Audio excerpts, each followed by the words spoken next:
Everyone, welcome back to my YouTube channel. आज मैं आपको इग्नू के course introduction to fashion industry करवाऊंगी। और इसमें जो है ना, अभी वैसे मैं इसकी बहुत सारी वीडियोस अपलोड कर चुकी हूँ। आज हम इसमें आगे के पार्ट को कंटिन्यू करेंगे। अगर आप इस वीडियो पे पहली बार हैं, फर्स्ट टाइम इस वीडियो को देख रहे हैं, तो आप प्लीज़ एक बार पहले की वीडियोस को चेक कर लीजिएगा। मैंने थंबनेल अपडेट नहीं किया है क्योंकि थोड़ा लैपटॉप का इशू चल रहा है मेरा, बट मैं जल्दी उसको अपलोड कर दूँगी। मोस्ट प्रॉब्ली न्यू ईयर में 2024 में ही अपलोड कर पाऊँगी, क्योंकि अभी मैं थोड़ा रिकॉर्डिंग में बिज़ी हो जाती हूँ। आप सबके एग्ज़ाम्स चल रहे हैं, तो इस वजह से आज इसको हम आगे कंप्लीट करते हैं आगे के क्वेश्चंस के साथ में। तो देखिए, ये सब क्वेश्चंस हम कर चुके हैं, जैसे कि रिटेलिंग क्या होता है, बायस फैब्रिक क्या होता है, सीएस अकर क्या होते हैं, और ये डिपार्टमेंटल स्टोर क्या है, और फिर उसके अलावा जो एथिकल इश्यूज़ हैं फैशन बिजनेस में, ये सब क्या हैं। ये चीज़ें मैं आपके कंप्लीट करवा चुकी हूँ। फिर उसके बाद में नेक्स्ट रहता है, ये क्वेश्चन था, what do you mean by merchandise management, ये क्या था। और फिर शॉर्ट नोट लिखना था प्राइसिंग मॉडल पे। तो ऐसे बहुत सारे क्वेश्चंस हम लोग कर चुके हैं। और इन वीडियोस की सीरीज़ में आपने एक बहुत कॉमन सी चीज़ देखी होगी कि कुछ क्वेश्चंस ऐसे थे जो आपको ज़्यादा नॉलेज की ज़रूरत नहीं थी। आप थोड़ा भी अगर अपना जो करंट सिनेरियो है उसको देखते हुए थोड़ा भी एक्टिव रहते हैं, या फिर आप मतलब कि थोड़ा बहुत भी एक्टिव रहते हैं चीज़ों में, सोशल मीडिया में, कहीं पे भी, तो आप उनकी नॉलेज से भी और अपने आसपास की चीज़ों को ध्यान में रखते हुए भी आप चीज़ों को अटेम्प्ट कर सकते हैं। लेकिन कुछ क्वेश्चंस ऐसे थे कि बहुत ही ज़्यादा जिनमें नॉलेज की ज़रूरत थी आपको, बिना उसके मीनिंग के आप आंसर्स को अटेम्प्ट नहीं कर सकते थे। अभी देखिए, लास्ट टाइम है आपके पास में, बिल्कुल अब एग्ज़ाम भी पास में ही है। अगर बुक है तो आप उसमें से रीड कर लीजिएगा एक बार रैंडम की क्या क्या चीज़ें हैं, और नहीं तो जो मैंने वीडियोस रिकॉर्ड करी उनको 2-3 बार सुन लीजिएगा, और एक बार सिलेबस से गो थ्रू लेना, क्योंकि ना ये वीडियोस इनफ नहीं है। मैंने सारा सब कुछ कवर नहीं किया, ये चीज़ मैं आपको पर्सनली बोल रही हूँ। फिर आप ये मत कमेंट करिएगा कि मैम आपकी वीडियोस में से कुछ नहीं आया, क्योंकि पेपर का मुझे आइडिया नहीं है, ना ये सब्जेक्ट मैंने कभी पढ़ा, ये सिर्फ मैं आप लोगों के लिए रिकॉर्ड कर रही हूँ। आज की वीडियो स्टार्ट करते हैं, जिसमें फर्स्ट क्वेश्चन है formal wear and informal wear. ये बहुत सिंपल सा क्वेश्चन है। फॉर्मल जो होते हैं हमारे, जैसे कहीं आप बिज़नेस में हैं, कहीं ऑफिस जा रहे हैं, कलीग्स के साथ में हैं आप, या फिर अकेडमिक्स में, तो फॉर्मल वेयर जो है ना, वो बेसिकली वो कपड़े होते हैं या वो अटायर होते हैं जो हम काम से रिलेटेड रखते हैं। काम जहाँ पे आपका जो भी काम है, चाहे आप कहीं पे पढ़ाते हैं, चाहे आपका कोई ऑफिस है, या आप कहीं किसी के अंडर काम करें, तो कोई भी जगह हो सकती है, लेकिन वहाँ पे हमारा फॉर्मल अटायर होता है। और इनफॉर्मल जैसे किसी वेडिंग में हैं आप, कैजुअल्स भी हम इसको कह सकते हैं, या फिर किसी फंक्शन में आप जा रहे हैं, या आप अपने फ्रेंड्स के साथ कहीं घूमने जा रहे हैं, आप अपने घर पे फैमिली के साथ कहीं पे गैदरिंग हो रही है, तो ये सब चीज़ें आपके इनफॉर्मल वियर के अंदर आती हैं। अभी इसमें थोड़ा पॉइंट्स और लिखे हुए हैं, वो भी देख लेते हैं। जैसे फॉर्मल क्लोथिंग जो होता है उसके टिपिकली फीचर्स क्या होते हैं, हाई क्वालिटी मटेरियल होता है, मोर स्ट्रक्चर्ड डिज़ाइन होते हैं, और पॉलिश्ड फिनिश होती है, मतलब बहुत ही फिनिशिंग के साथ में उनका फैब्रिक होता है, उनकी स्टिचिंग भी बहुत फिनिशिंग के साथ में होती है। हाई क्वालिटी मटेरियल हम यूज़ करते हैं क्योंकि आप देखेंगे जब बात यूनिफॉर्म की आती है तो हमारे पास ज़्यादा नहीं होते हैं, मतलब हम 2 या 3 पेयर्स ही लेते हैं, तो वो हमें ऐसा होता है अच्छी क्वालिटी का लें, क्योंकि उससे एक इम्प्रेशन भी क्रिएट होता है ऑफिस में। तो फॉर्मल अटायर में हाई क्वालिटी मटेरियल यूज़ किया जाता है, बहुत स्ट्रक्चर डिज़ाइन होते हैं। ऐसे ही नहीं आप कुछ भी फूल पत्ते पहन के चल रहे हैं ऑफिस में, ऐसा नहीं होता। बहुत ही मोस्टली हम लोग जो लाइंस होते हैं, चेक्स होते हैं, ऐसी वाली चीज़ें, या प्लेन जो कपड़े होते हैं उनको ज़्यादा प्रेफरेंस देते हैं। प्लस पॉलिश फिनिश होती है, उनकी फिनिशिंग बहुत अच्छी होती है। फिर आता है हमारा इनफॉर्मल वेयर। इनफॉर्मल का मतलब हो गया जो कैजुअल क्लोथिंग होती है, जो आपको क्या करती है, कंफर्टेबल फील करवाती है। जैसे आप घर में जो कपड़े पहनते हैं, फैमिली के साथ घूमने जा रहे हैं, कई बार ना आपने देखा होगा जो फॉर्मल अटायर होते हैं ना, उसमें टाई वगैरह होती है, तो उसमें जब आप ऑफिस से बाहर निकलते हैं या फिर आप ऑफिस एरिया से दूर होते हैं ना, तो आप उस टाई को उतार के अपने बैग में डाल लेते हैं, अपनी शर्ट का ऊपर वाला बटन खोल लेते हैं, क्योंकि आपको ना उसमें इतना कंफर्टेबल फील नहीं हो रहा होता। तो यही सेम चीज़ आपके इनफॉर्मल में होता है कि जो इनफॉर्मल अटायर्स होते हैं वो हमारे कैजुअल क्लोथिंग होती है, जो बहुत कंफर्टेबल होते हैं। उनका फैब्रिक बहुत ही ब्रीदेबल फैब्रिक होता है, ऐसा नहीं है कि बहुत ही थिक लेयर होती है उसकी। एग्जिबिट मोर रिलैक्स्ड, मतलब आपको उन कपड़ों में बहुत ज़्यादा रिलैक्स फील होता है। फिर कैजुअल वियर जो है ना उसका यूज़ किया जाता है फॉर रेगुलर वियर के लिए, फॉर्मल वियर के लिए, और फॉर्मल इवेंट्स हों जैसे कि वेडिंग हो गया, स्टेट डिनर है, ऑफिशियल ओकेजन्स है, तो वहाँ पे आप कैजुअल वियर जो होते हैं वो रेगुलर वियर हो गए। फॉर्मल वियर का आप यूज़ करेंगे जो मैंने आपको बता ही दिया, ठीक है। बहुत सी ऐसी वेडिंग्स भी होती हैं जहाँ पे हम बहुत ही फॉर्मली ड्रेसअप होके जाते हैं, बहुत ही अच्छे तरीके से।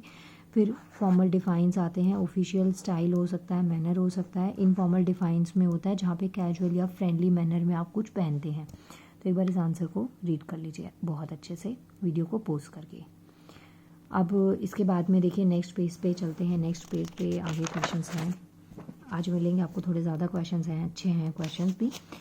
तो देखिए क्वेश्चन है demographic and psychological factors of customer buying behaviour. ये इंपॉर्टेंट क्वेश्चन है। इसमें पहले फैक्टर्स से पहले ना आपको नॉलेज होनी चाहिए what is demographic and what is psychological factor.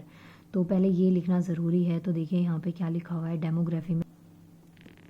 अब यहाँ पे देखिए जैसे डेमोग्राफिक, पहले तो इसका मीनिंग आपको पता होना चाहिए। तो डेमोग्राफिक का मतलब क्या होगा, जो आप डिस्क्राइब करें who we are in as individual, मतलब हम अकेले में कैसे हैं, तो वो हमारा डेमोग्राफिक बिहेवियर होता है। और जो साइकोलॉजिकल होता है इसमें एलिमेंट्स होते हैं जैसे आपकी जो पर्सनालिटी को एनहेंस करें, कि आप अपने आप को जैसे सोच रहे हैं उतना कितना एनहेंस कर पा रहे हैं, और जो आपकी पर्सनालिटी की लिमिट्स को डिफ़ाइन करते हैं, ठीक है। कुछ ऐसे elements your personality that limit और enhance the ways that you think. जैसे होता है ना कई बार कि लाइक आप ना बहुत अच्छा सा सोच रहे होते हैं कि हाँ मुझे अच्छा खाना है, अच्छा पहनना है, तो आप ऑटोमेटिकली वो चीज़ करने लग जाते हैं। कि आप अपने हाइजीन पे, आप अपने ऊपर ध्यान देने लग जाते हैं तो बेटर हो जाते हैं। आपने देखा होगा लाइफ में कभी ऐसी स्टेज आती है जब आपको लगता है कि नहीं आपको बहुत प्रेजेंटेबल लगना है, तो आप अच्छा हर चीज़ को अच्छे तरीके से चूज़ करेंगे। उसी अकॉर्डिंग जो आपकी चीज़ें खरीदने का बिहेवियर है, चीज़ों को चूज़ करने का तरीका, वो वैसा ही हो जाएगा। जैसे जब हम सोशल स्टेटस की क्लास की बात करते हैं तो हम थोड़ा एक्सपेंसिव चीज़ें खरीदेंगे, मॉल से लेके आएंगे चीज़ें या ब्रांडेड चीज़ें खरीदेंगे। लेकिन जब हमें कुछ किसी को शो नहीं करना होता या बजट के बाहर की बात होती है तो उस टाइम पे हम एक नॉर्मल चीज़ों से काम चलाएंगे। लेकिन जितना भी हो, चाहे अमाउंट उस चीज़ का जो भी हो, बट हम अपने आप को बहुत ही हद तक प्रेजेंटेबल दिखाने का ट्राई करते हैं अपने अपने बजट पे, अपने अपने लेवल पे। तो ये पॉइंट्स आप यहाँ पे लिख सकते हैं। सच वेरिएबल्स में क्या क्या आते हैं, हमारे एज आ सकती है। जैसे आपने देखा होगा जो चीज़ें खरीदी जाती है वो एज के अकॉर्डिंग, एज वाला फैक्टर बहुत मैटर करता है। दूसरा सेक्स की मेल है या फीमेल है, किस तरीके से आप चीज़ों खरीद रहे हैं। क्योंकि आप देखेंगे जो फीमेल्स होती है ना वो ज़्यादा चीज़ों को लेके चूज़ी होती हैं, उनकी खरीदने की जो कैपेसिटी होती है सामान को बहुत ज़्यादा होती है एक मेल के कंपैरिजन में। इनकम के बेसिस पे भी इम्पॉर्टेंट है, क्योंकि आप जब इनकम देखेंगे तभी आप उस अकॉर्डिंग कर पाएंगे, और अदरवाइज़ ना नहीं हो पाएगा। आप देखिए आपको चीज़ें पसंद आ रही हैं और अगर आपके पास में उतना बजट नहीं है, आपके पास उतने रुपए नहीं हैं, तो आप वो चीज़ अफोर्ड नहीं कर पाएंगे। फिर कहीं ना कहीं आपको लगेगा, और ये चीज़ कहीं ना कहीं हमारे लिए पॉजिटिव साइड भी हो सकती है। जैसे आपको कुछ पसंद आया, आप नहीं खरीद पाए, और उसके बाद में आपने क्या किया कि आप ना उस चीज़ के लिए एफर्ट्स दे रहे हैं कि नहीं मुझे एक दिन तो ये चीज़ चाहिए, तो उसके लिए आप बहुत एफर्ट्स दे रहे हैं। और एक आपका पर्सपेक्टिव ये हो सकता है कि छोड़, ठीक है जैसे भी है चल रहा है, ठीक है नहीं हमें चाहिए। तो ये दोनों चीज़ें हमारे हाथ में होती हैं। तो ये पॉइंट्स आप यहाँ पे इंक्लूड कर सकते हैं। फिर एजुकेशन भी मैटर करती है। फिर कुछ मैरिटल स्टेटस भी होता है, जैसे आप देखेंगे शादी के बाद में कंपेरेटिवली खर्चा ज़्यादा हो जाता है और वैसे इतना ज़्यादा नहीं रहता है। तो ये चीज़ें आप यहाँ पे इंक्लूड कर सकते हैं। फिर उसके बाद में नेक्स्ट पॉइंट में आप यहाँ पे लिख सकते हैं कि सच वेरिएबल में आपने लिखा है जैसे एज, सेक्स, इनकम, एजुकेशन हो गया, मैरिटल स्टेटस हो गया कि सिंगल है या मैरिड है आप, mobility can all have significant influence on consumer behaviour. तो कंज्यूमर बिहेवियर पे ये सब चीज़ें इम्पैक्ट डालती हैं। फिर उसके बाद में आता है people in different income brackets also tend two by different types of products and in different qualities. और फिर जैसे जिस अकॉर्डिंग आपकी इनकम है, जिस अकॉर्डिंग आपका बजट है, तो उस अकॉर्डिंग आप चीज़ों को ख़रीदना ज़्यादा प्रेफर करते हैं। जैसे आप देखेंगे अगर आपको एक कोई भी कॉमन चीज़ का आप एग्जांपल ले लीजिए। फॉर एग्जांपल एक शर्ट का एग्जांपल हम लेते हैं, शर्ट ट्राउज़र कुछ भी आप इमेजिन कर लीजिए। शर्ट बहुत कॉमन चीज़ है तो मैं उसका एक एग्जांपल ले रही हूँ कि एक शर्ट है। अब वही शर्ट आपको एक लोकल मार्केट से भी मिल सकती है, वही शर्ट आपको एक ब्रांडेड स्टोर से मिल सकती है, वही शर्ट आपको मॉल से मिल सकती है, वही शर्ट आप बाहर किसी कंट्री से भी ले सकते हैं। तो एक ही सिंगल शर्ट है, लेकिन आपकी इनकम डिसाइड करती है कि आपको वो कौन सी और कहाँ से चाहिए। तो ये जो है ना आपका बाइंग बिहेवियर, ये इसमें आपके कुछ फैक्टर्स आप लिख सकते हैं, ये इंपॉर्टेंट है, ठीक है। फिर आपके पास में ये और भी फैक्टर्स होते हैं, जैसे यहाँ पे साइकोलॉजिकल और डेमोग्राफी है। इसमें आपके साइकोलॉजिकल हो गया, सोशल हो गया, कल्चर हो गया, पर्सनल हो गया या फिर इकोनॉमिक, इन सब फैक्टर्स पे हमारा बाइंग बिहेवियर जो है ना वो क्या करता है, मैटर करता है। फिर उसके बाद में देखिए नेक्स्ट क्वेश्चन आता है मार्केट एनवायरनमेंट। ये क्वेश्चन ना मैंने इस टाइप का पहले एक बार एक करवाया हुआ है क्वेश्चन, तो आई होप आपको याद होगा थोड़ा बहुत भी, तो आप नहीं तो वीडियो देख लीजिएगा। मार्केट एनवायरनमेंट का मतलब क्या होता है, आपने देखा होगा कि हाई क्लास सोसाइटीज़ में जो मार्केट होती है वहाँ पे लोग उसी अकॉर्डिंग चीज़ों के लिए पे कर देते हैं। वहीं एक नॉर्मल सोसाइटी में मार्केट है तो वहाँ पे लोग बार्गेनिंग पे उतर जाते हैं उसी चीज़ के लिए।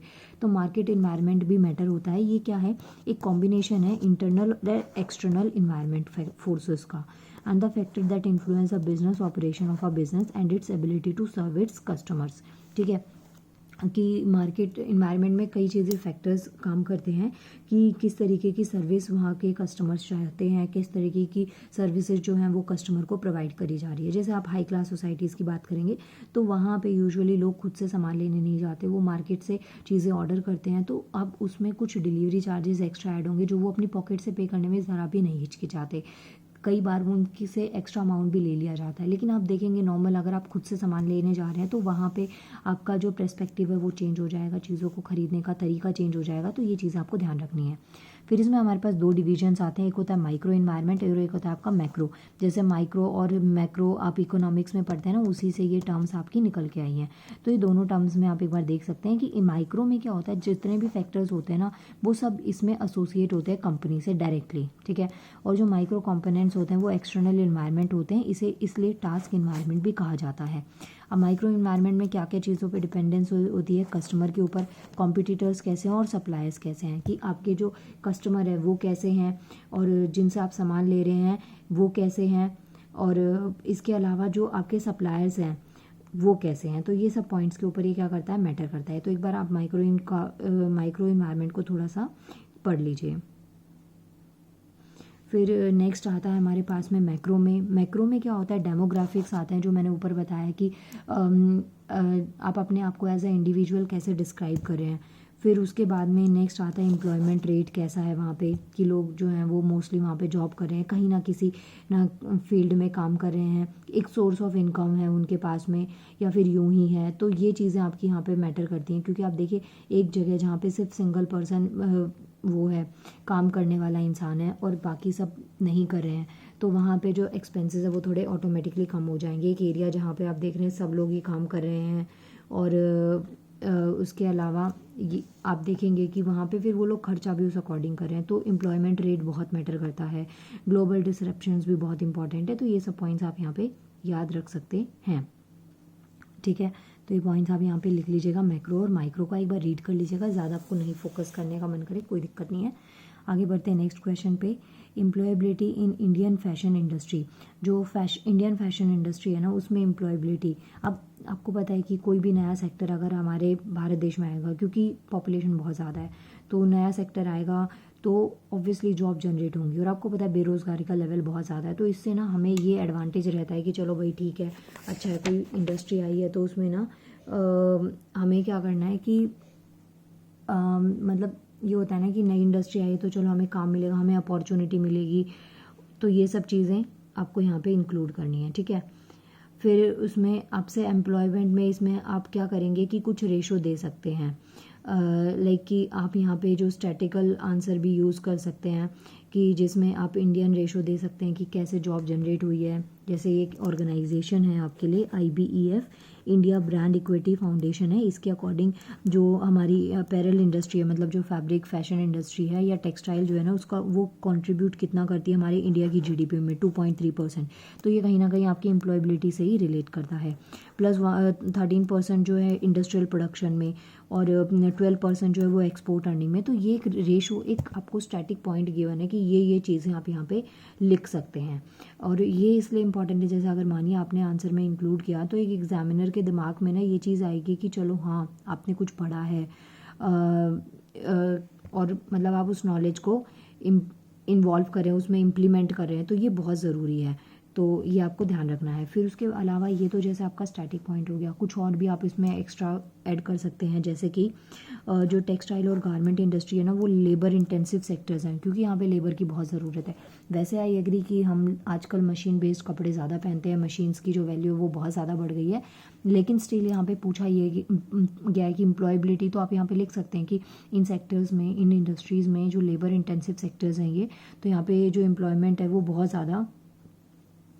ज़्यादा जनरेट हो सकते हैं। तो ये पॉइंट्स आप लिख सकते हैं। अब इसमें 2 सेक्टर्स में इसका डिवीजन किया गया है, एक है ऑर्गेनाइज्ड और एक है आपका अनऑर्गेनाइज्ड। ठीक है, तो ये आपको ध्यान रखना है। तो अनऑर्गेनाइज सेक्टर का मतलब क्या है, ये एक स्मॉल स्केल इंडस्ट्री होता है, और अनऑर्गेनाइज सेक्टर एक स्मॉल स्केल होता है, और ये ट्रेडिशनल टूल्स और मेथड्स को यूज़ करता है। ठीक है, जैसे कि हैंडलूम हो गया, हैंडीक्राफ्ट हो गया, सेरीकल्चर, प्रोडक्शन ऑफ सिल्क, मतलब मोस्टली चीज़ें जो है ना अनऑर्गेनाइज सेक्टर में कैसी हैं कि जहाँ पे हाथ से काम हो रहा है, हाथ को ज़्यादा इंपॉर्टेंस दी जा रही है, वर्क पावर, मैन पावर, मेहनत को ज़्यादा एफर्ट्स दिए जा रहे हैं। ओके, नेक्स्ट ऑर्गेनाइज सेक्टर में आता है आपके पास में, तो पहला हमने पढ़ा अनऑर्गेनाइज, दूसरा आता है ऑर्गेनाइज्ड, जिसमें हम मॉडर्न मशीनरीज़ को यूज़ करते हैं, टेक्निक्स को यूज़ करते हैं, जिसमें स्पिनिंग हो गया, अपरेल, गारमेंट सेगमेंट, तो ये चीज़ें। तो आप याद रखिएगा जब ये क्वेश्चन आए ना एग्जाम में, तो आप क्या कर सकते हैं कि जैसे कि यहाँ पे एक साइड आपने लिखा ऑर्गेनाइज्ड और एक साइड आपने लिखा अनऑर्गेनाइज सेक्टर, तो दोनों का डिवीजन विद एग्जाम्पल दे दीजिएगा। अगर आंसर आता है तो आप अच्छा यहाँ पे अटेम्प्ट कर पाएंगे। नेक्स्ट क्वेश्चन है आपके पास में global fashion industry after 20th century. अब इस आंसर को अटेम्प्ट करने के 2 तरीके हैं आपके पास। पहला कि अगर आपके पास में मतलब कि ये आंसर पूरी प्रॉपर इन्फॉर्मेशन है, तो आप जो 20th सेंचुरी के बाद में और जो अभी मॉडर्न एरा चल रहा है जिसमें फ़ैशन जिस तरीके से वो आपको बेटर पता है, तो वो चीज़ें लिख सकते हैं। अगर आपके पास में ज़्यादा डेटा नहीं है और आप आंसर को भी अच्छा डेकोरेटिव बनाना चाहते हैं, तो इसमें ना आप थोड़ा पहले का टाइम उठाइए, जैसे 18th 19th सेंचुरी वाला टाइम भी इंक्लूड कर सकते हैं कि फ़ैशन से किस तरीके से क्रांति आ रही है, या जो डिज़ाइन है, या जो कपड़े हैं, या लोगों का फ़ैशन की साइड जो थॉट प्रोसेस है वो कैसे चेंज हुआ है। तो वो दोनों ही तरीके से आप इसको लिख सकते हैं। मैंने इसमें सारे पॉइंट्स इंक्लूड कर दिए, आपको जो अच्छा लगे ना वो पॉइंट यहाँ पे अपने दिमाग में रख के और आंसर को अच्छे से अटेम्प्ट कर सकते हैं। तो देखिए, global fashion industry after 20th century है, ये आपसे पूछा गया है। तो इसमें क्या देखेंगे, फैशन का एक टर्म है जो कि इंटरचेंजेबली डिस्क्राइब करता है क्रिएशन ऑफ क्लोथिंग, मतलब आप कैसे कपड़े पहन रहे हैं। आप देखेंगे जो ये मॉडल्स होते हैं, सेलिब्रिटीज़ होते हैं, इनके कपड़े अलग अलग, मानिए इन्होंने जीन्स पहनी है ना, तो वो दोनों अलग अलग टांगे हैं, ठीक है, और वो फैशन बन जाता है। तो ये क्या है, क्रिएशन ऑफ क्लोथिंग है, चाहे वो गलती से बना लेकिन उसको फैशन का नाम दे दिया गया। अभी आप देखते हैं ये जो कटी फटी जीन्स होती है, राइट जीन्स होती है जिसको हम कहते हैं, तो उसमें भी आप देखेंगे कि वो एक तरीके से क्या बन गया, आप फैशन के ट्रेंड में आ गया। तो ये चीज़ आपको याद रखनी है।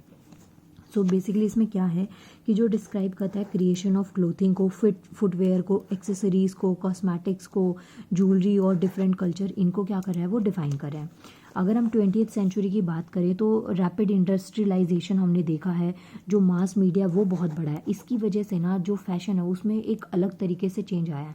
अब देखिए, पहले ना इतना जो सेलिब्रिटीज़ थे या जो लोग बहुत रिच थे ना, उनका फैशन ट्रेंड अलग था, उनको लोग जल्दी से कॉपी नहीं कर पाते थे क्योंकि वो डिज़ाइन उन तक पहुँचने में ही बहुत टाइम लग जाता था। आज की डेट में किसी मॉडल ने कुछ नया पहना, वो आपको झट से कुछ सेकेंड्स के अंदर, कुछ मिनट्स के अंदर वो आपको देखने को मिल जाएगा। और अगर आप उस डिज़ाइनर को हायर नहीं कर सकते तो भी आपको इतना सैड होने की ज़रूरत है, क्योंकि वो सेम चीज़ आप अलग से अपने लिए खुद से, जो आपके नियर बाय लोकल टेलर्स होते हैं उनसे आप उसको डिज़ाइन करवा सकते हैं, वो स्टिच करवा सकते हैं। तो मास मीडिया बढ़ने की वजह से फैशन ट्रेंड बहुत ज़्यादा चेंज हो गया, बहुत ज़्यादा इसमें बदलाव आए हैं। प्लस इसका ग्रेटर फोकस हो गया इंडिविजुअल एक्सप्रेशन के ऊपर, which all contribute to the more frequent and drastic changes in fashion. आजकल ना, पहले ये होता था फैशन है तो एक टाइप के कपड़े ही पहने जा रहे थे, लेकिन आज की डेट में फैशन की अलग अलग डेफिनेशंस है। आपका जैसा कल्चर है, जैसी आपकी चॉइस है, जिसमें आप कंफर्टेबल है, आप उस अकॉर्डिंग पहन सकते हैं। मानिए आपको बहुत रिवीलिंग क्लोथ्स नहीं पसंद, आप नहीं कंफर्टेबल फील करते, तो आपके अकॉर्डिंग आपका फैशन आपको देखने को मिल जाएगा। जहाँ पे बॉडी कवर कपड़े आते हैं वो भी बहुत अलग अलग डिज़ाइन में। पहले आप देखेंगे कि जो लाइफ है, जैसे आप देखेंगे कि चीज़ें ना ज़्यादा एक्सपेंड नहीं हो पाती थी, और कुछ लोग जो फुली बॉडी कवर कपड़े पहनते थे उनके पास ऑप्शंस नहीं होते थे। विंटर्स के टाइम पे आप शॉल, स्वेटर, पता नहीं क्या क्या चीज़ें लपेट के बैठ जाते थे, लेकिन आज की डेट में आप देखेंगे उसमें इतने सारे फैशन ट्रेंड हमारे पास आ रहे हैं, हम विंटर्स में भी बहुत स्मार्ट दिख सकते हैं। तो ये सब चीज़ें जो है ना, ये फैशन में टाइम टू टाइम चेंज आया, तो ये पॉइंट्स आप लिख सकते हैं। तो ये डायनामिक रहता है। डायनामिक का मतलब होता है कि कुछ भी चीज़ स्टैटिक नहीं रही, टाइम के साथ चेंज आता गया।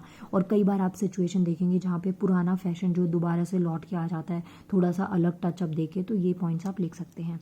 Creation of ready to wear clothing आजकल चल गया है। रेडी टू वेयर कपड़े आपको मिल रहे हैं, फिर चाहे वो सूट है, चाहे वो साड़ी है, और चाहे कुछ भी हो, तो ये पॉइंट्स आप यहाँ पे लिख सकते हैं।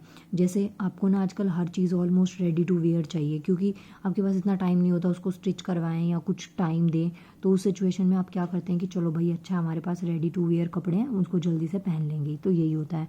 फिर लोगोज हो गए, विंडो डिस्प्लेज हो गई हैं, जैसे आप मार्केट में कहीं जाते हैं आपको कपड़े देख के ज़्यादा अच्छे से समझ में आते हैं। जो वहाँ पे स्टैचूज़ में, डमीज़ में लगे होते हैं, तो आपको लगता है कि नहीं इन पे सुंदर लग रहे हैं तो हम तो बहुत खूबसूरत लगेंगे, तो ऐसे हम ले लेते हैं। फिर अलग अलग लाइफस्टाइल ब्रांड्स आ रहे हैं जिनका मॉडल या फिर जो सेलिब्रिटीज़ होते हैं वो क्या करते हैं, ऐड करते हैं और एडवर्टाइजमेंट करते हैं, उसको प्रमोट करते हैं, तो हमें भी मन करता है कि हमें ये चीज़ लेनी चाहिए। फिर और पॉइंट्स आप इसमें इंक्लूड कर सकते हैं, जैसे if you follow the changes in fashion sooner और later various trends appear in the looks of modern women. मतलब मैंने अभी ये पॉइंट आपको पहले भी अभी बोला था कि जो पहले जो फैशन था, जो ट्रेंड था ना, वो दोबारा से वापस आ जाता है। उसमें कुछ थोड़ा बहुत मॉडिफिकेशन होता है, फिर लोग उसको प्रेफर करने लग जाते हैं। स्पेशली जो मॉडर्न वीमेंस होती हैं, सेलिब्रिटीज़ हैं, बॉलीवुड स्टार्स हैं, हम उनको देख के अपना फैशन सेंस कॉपी करते हैं। आपको नई नॉलेज होती है, आप उनको देखते हैं, उनके फिजिक देखते हैं, उस अकॉर्डिंग हम अपने आप को स्टाइल करने लग जाते हैं। सो फैशन क्या है, एक आर्ट है that appears on the fruit of authors imagination, कि ये ऑथर की इमेजिनेशन पे दिखता है, उसी का ये परिणाम होता है, तभी इतने सारी वैरायटी के डिज़ाइंस हमें देखने को मिलते हैं, अदरवाइज़ हम बहुत ही सिंपल से कपड़े भी पहन रहे होते। प्लस ये एडमायर करता है, मतलब प्रशंसा करता है greatness of the past and then absorb the pressure of the present. ये वही चीज़ें हैं कि जो पुरानी चीज़ें जो आगे दोबारा से रिपीट हो जाती हैं, वो अटायर, चाहे वो ट्रेडिशनल वेयर में हो, चाहे मॉडर्न ड्रेसेस में हो, किसी भी फॉर्म में वो कॉम्बिनेशन फॉर्म में आपको देखने को मिल जाती हैं। Plus there are a number of different fashion trend होते हैं 21st सेंचुरी में। बहुत से पॉपुलर जो हैं उसमें इंक्लूड हैं जो मैंने अभी आपको बताई। ओवर साइज स्वेटर्स होती हैं, कटी फटी जीन्स हम लोग पहनते हैं, हाई वेस्टेड जीन्स या पैंट हम पहनते हैं। सो फैशन क्या है, एक कभी भी परमानेंट नहीं रहता। अभी है, फिर उसके बाद चेंज हो गया। पेरिस में आपने सुना होगा, पेरिस में सबसे ज़्यादा फैशन चेंज होता है और वहीं से चीज़ें फिर हम तक भी आ जाती हैं। तो ये आपको बोला गया कि फैशन जो है वो परमानेंट कभी नहीं है। आज कोई चीज़ का ट्रेंड है, कुछ टाइम बाद में नेक्स्ट चीज़ ट्रेंड में आ जाएगी। हो सकता है जो आज नहीं है ट्रेंड में, वो कुछ ईयर्स बाद आप देखेंगे कि वो वापस से चीज़ें चलने लग गई हैं। तो ये देखेंगे आप, it changes with the time, और टाइम के साथ में कल्चर, इकोनॉमिक और सोशल लाइफ के अकॉर्डिंग क्या होता है, इसमें चेंजेस आते चले जाते हैं। इवन आपके ग्रैंड पेरेंट्स आज के ड्रेसिंग सेंस को, फैशन को देख के, कुछ को देख के कहते होंगे कि ये हमारे टाइम में बहुत पहले वो चीज़ें चली थी, आज की डेट में वो वापस से आने लग गई हैं। और बहुत सी ऐसी बातें आप लोगों ने नॉर्मल सुनी होंगी। तो फैशन क्या है, एक पावरफुल टूल है that can enhance our person and personality. तो हमारे पर्सोना और पर्सनालिटी को चेंज कर सकता है, हमें कॉन्फिडेंस प्लस अपॉर्चुनिटी प्रोवाइड करता है खुद को एक्सप्रेस करने की अच्छे तरीके से, और जो हमारी इनर ब्यूटी है उसको बाहर लेकर आता है। इसका एक एग्जाम्पल मैं आपको देती हूँ। जैसे मानिए आपने कुछ नया ड्रेस पहना है, किसी फंक्शन में आप जा रहे हैं, सामने वाले को नहीं पता आपने नया पहना है, नहीं, बस आपको पता है कि आपने नया पहना है, तो आप देखेंगे आपके अंदर ना एक अलग ही लेवल का कॉन्फिडेंस होता है, आपको बहुत अच्छा सा फील हो रहा होता है। प्लस थोड़ा मेकअप आपने किया हुआ हो, स्पेशली फीमेल्स की बात अगर मैं करूँ तो थोड़ा मेकअप या एक बहुत ही ब्यूटीफुल सी ड्रेस पहनी हो, आप बिल्कुल प्रिंसेस, परी, क्वीन टाइप में लग रहे हो, और फिर आप जा रहे हैं, तो आपके अंदर एक अलग ही लेवल पे कॉन्फिडेंस होगा जो आपके घर के नॉर्मल पजामा टी शर्ट में आप में नहीं आता होगा। तो ये चीज़ें हैं, वो ग्लो, वो कॉन्फिडेंस आपके फेस पे ही आपको देखने को मिल जाता है। चाहे उस पर किसी ने कोई कॉम्प्लीमेंट किया हो नहीं किया हो, लेकिन स्टिल आपको वो चीज़ें देखने को मिल जाती हैं। तो जो हमारी इनर ब्यूटी है, हम खुद को अच्छे से एक्सप्रेस कर पाते हैं, तो ये चीज़ें क्या है, फैशन की वजह से ये पॉसिबल है। नेक्स्ट पॉइंट है, फैशन क्या है, एक non verbal way of communication है। आपने जो पहना हुआ है ना, लोग उसी से जज करने लग जाते हैं। जैसे कि बेटा मिनट में पानी पी लो एक बार।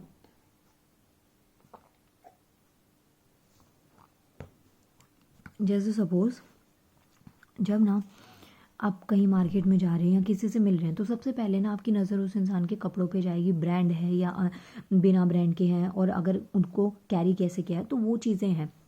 आप किसी के कपड़ों को देख के जजमेंट करने लग जाते हैं, तो वो क्या है, एक नॉन वर्बल वे है कम्युनिकेशन का, बातचीत करने का, जो आपके बारे में बहुत सारी चीज़ें दूसरे को बता देता है। आप किसी के कपड़े देख के बता सकते हैं कि वो कहाँ से बिलोंग करते हैं, गांव से हैं, अर्बन एरिया से है, सिटी से है, टाउन से है, कहाँ से है, उनका सोशल स्टेटस क्या है, इकोनॉमिक स्टेटस क्या है, क्लास क्या है। तो ये सब चीज़ें हम किसी के कपड़ों से देख के ही जज करने लग जाते हैं, बिना उसके सामने वाले के कुछ बोले हुए। तो ये पॉइंट्स आपको यहाँ पे लिखने हैं। फिर उसके अलावा फ़ैशन जो आज की डेट में है, वो कॉमन इंसान तक भी जा सकता है। जो मैंने आपको अभी स्टार्टिंग में बताया था कि आप किसी मॉडल के कपड़े या कुछ आप ऐसा बहुत ही एक्सपेंसिव देखते हैं, अच्छे डिज़ाइनर के कपड़े, जो आपका भी मन करे कि हाँ मुझे भी ये चीज़ पहननी चाहिए, तो ज़रूरी नहीं है कि आप वो डिज़ाइनर अगर अफोर्ड नहीं कर सकते तो आप उससे कॉपी चीज़ें आपको मिल जाएंगी, चाहे वो बैग्स हो, चाहे फुटवेयर हो, या फिर और एक्सेसरीज़ हो। आप देखेंगे ब्रांडेड की आपको कॉपी बहुत झट से मिल जाती है, बहुत ही कम अमाउंट में। तो ये चीज़ें आप यहाँ पे लिख सकते हैं। प्लस नेक्स्ट पॉइंट आप लिख सकते हैं, through the way we dress we communicate our social status. हम हमारा सोशल स्टेटस, इसमें और भी एग्जांपल आप देख सकते हैं कि जैसे ना क्या कहते हैं कि लाइक आप अपने कल्चर की प्रैक्टिस करें, आपने मराठी ड्रेस पहनी, आपने गुजराती ड्रेस पहनी, राजस्थानी पहनी है, तो लोग आपको देख के बिना आपके बोले ही ना वो बता सकते हैं कि आप कहाँ से हैं, या आप किस कल्चर की प्रैक्टिस अभी कर रहे हैं, किस फेस्टिवल के लिए आप रेडी हुए हैं। तो ये चीज़ें आप यहाँ पे इंक्लूड कर सकते हैं। तो fashion is much more than just clothing. सिर्फ कपड़े पहनना ही फैशन नहीं है, उससे कहीं ज़्यादा है, क्योंकि हमारी पर्सनालिटी को, हमारे कल्चर को, हमारी इकोनॉमी को, हर चीज़ को क्या करता है, रिप्रेजेंट करता है। People of all ages are addicted to new trends in the world of fashion.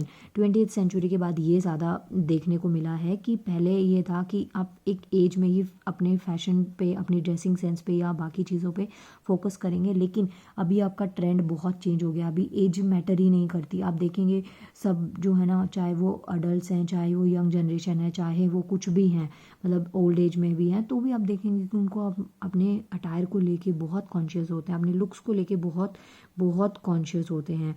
तो ये सब चीज़ें आपको यहाँ पे इंक्लूड करनी है। So there is a tremendous amount of competition within, मुझे लग रहा है मैंने इस वर्ड को गलत बोला, बट आप देख लीजिएगा, competition with in the industry also among the consumers. तो आज की डेट में जो कंपटीशन है वो सिर्फ इंडस्ट्रीज़ में नहीं है, कस्टमर्स के बीच में भी है। इवन आप खुद भी देखेंगे, आस पड़ोस की आंटियाँ, आप देखिए उन्होंने एक ड्रेस पहनी, वो दोबारा रिपीट करने से पहले सोचती हैं कि कहीं दूसरी वाली पड़ोसन ने देख लिया तो, कि ये तो पहले भी पहन के आई थी, तो वो ये सोचेगी उसके पास कपड़े नहीं है। तो ये ऐसे छोटे छोटे जो कंपटीशन है, ये सब जगह ही चलते रहते हैं। तो ये पॉइंट्स आप यहाँ पे इंक्लूड कर सकते हैं। मेरे अकॉर्डिंग तो ये लास्ट वीडियो थी, बट बाकी देखते हैं। अगर आप लोगों को और चाहिए तो एक दो वीडियोस मैं देख लेती हूँ, अगर कहीं से मैं अरेंज कर पाई तो रिकॉर्ड कर लूँ मैं टॉपिक्स। बट मैंने जो पेपर डाउनलोड करे थे ना, उसमें मुझे यही क्वेश्चंस अच्छे लगे। बाकी देखते हैं। वेल, अगर मैं और नहीं रिकॉर्ड कर पाई तो आपको अभी मैं गुड लक बोल रही हूँ। आप सबको जो मेरी वीडियोस देख रहे हैं, गुड लक, और प्लीज़ ज्वाइन बटन को प्रेस कर लीजिएगा। थोड़ा सा अमाउंट आपको पे करना है, उससे आप मुझे और मेरे चैनल को सपोर्ट कर सकते हैं। इसके अलावा आप मुझे इंस्टाग्राम पर भी फॉलो कर सकते हैं और पर्सनली मुझसे कनेक्ट हो सकते हैं। मेरी इंस्टाग्राम आईडी चैनल के डिस्क्रिप्शन में आपको मिल जाएगी। अदरवाइज़ मैं बता देती हूँ, physicsfantom@23 पे आप मुझे इंस्टाग्राम पे भी फॉलो कर सकते हैं। Thank you so much. मिलते हैं नेक्स्ट वीडियो में।